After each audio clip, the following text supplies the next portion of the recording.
من دکتر مریم کاشانیان هستم و استاد تمام دانشگاه علوم پزشکی ایران هستم. تقریبا چیزی حدود 35 سال سابقه کار دارم و مدیر گروه زنان دانشگاه علوم پزشکی ایران بودم. جراح و متخصص زنان و زایمان و نازایی هستم. فوکوس کار من و فلوشیپ من حاملگی پرخطر، طب مادر و جنین و پرینیتولوژی هست، ولی در این حال به دلیل سابقه کار طولانی که دارم، 35 سال زمان کمی نیست، در تمام حیطه‌های تخصصی زنان و زایمان و مامایی در واقع کار کردم و تقریبا میشه گفت اکسپریانس و تجربه خوبی دارم. از سال 1368 در واقع من شروع به کار کردم. خیلی زمان طولانی عرض کردم خدمت شما، نزدیک 35 ساله و امتحان بورد تخصصی رو توی همون سال داده بودم. نفر اول بورد تخصصی خودمون شدم و از همون ابتدا به دلیل همین امتیازی که داشتم به عنوان عضو هیئت علمی دانشگاه علوم پزشکی ایران جذب شدم و از اون زمان تا حالا خدمتتون هستم خود دانشگاه.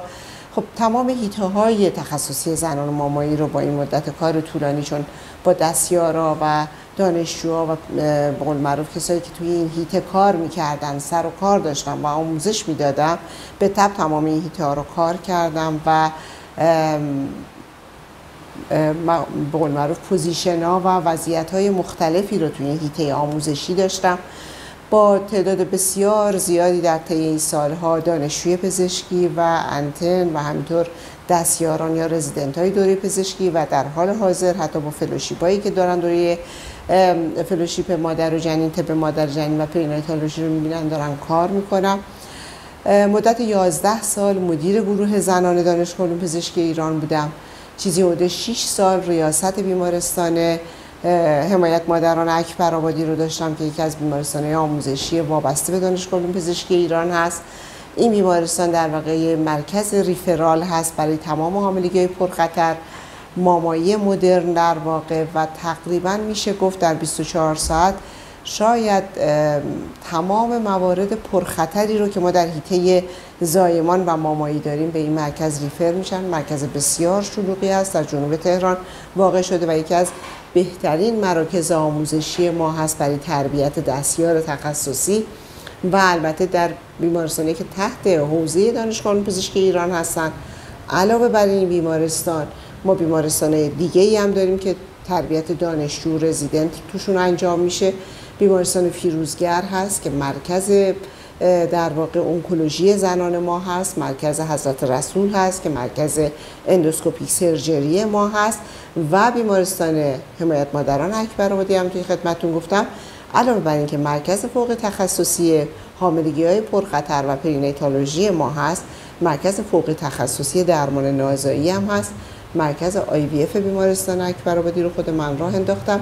به دلیلی که مدیریت گروه زنان دانشگاه علوم پزشکی ایران رو دارم، طبیعتاً این مراکز همشون زیر پوشش در واقع خود من هست که هم برای آموزش، هم مدیریت آموزشی و برنامه ریزی در واقع تو همه این مراکز خود من باید به صورت جدی دخیل باشم و رشته‌های فوق تخصصی این مراکز رو خود من در واقع راه انداختم و تدریجاً به قول معروف جهت دادیم بهش و تونستیم اپرووال بگیریم از وزارت خونه که تربیت دوره فلوشیپ رو هم داشته باشیم توی این مراکز.